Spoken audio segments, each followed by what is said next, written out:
यदि आप हमारे चैनल के सभी गाने को पसंद करते हैं तो डीडी प्रोडक्शन हाउस के यूट्यूब चैनल को लाल बटन दबा के सब्सक्राइब करें और घंटी के निशान को जरूर दबाएं। प्रेम से कहियो सरस्वती मैया की। Presented by DD Production House, Sakri.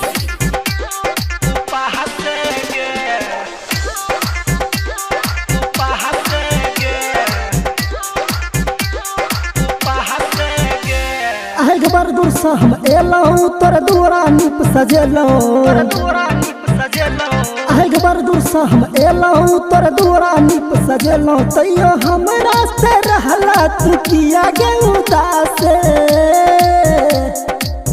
Yellow शरण हम भूखल पियास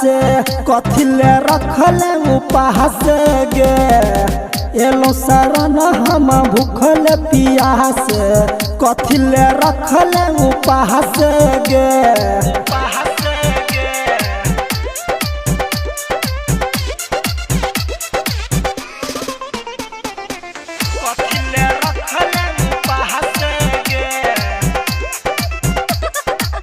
तोरा शरण है गे मैया रानी नहीं है ये बहू जब ले बेटा नहीं कही के बाजे माँ नहीं है जे बहू हे गहना गढ़ा कला चुनरी में कमैया रानी तोरे चढ़े बहू हे बिना वाली सुनहस वाली छोर शरण नहीं जेबो बेटा पमैया रानी कल है विश्वास गे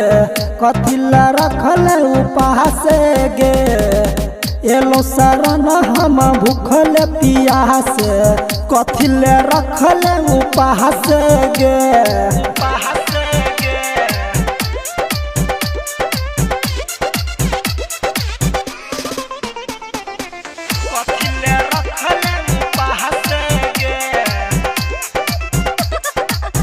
राइटर मुकेश गे गाना लिखै छ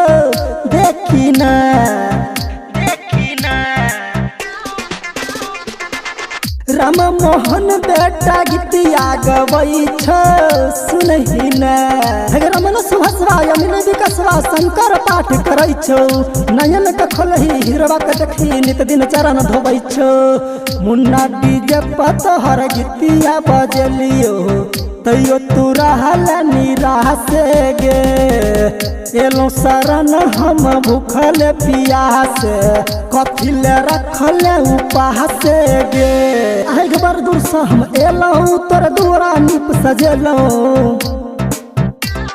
एक बार दूर से हम एलहूं तोर दूरा नीप सजेलहूं तैयो हमरा से रहला तू किया गे उदास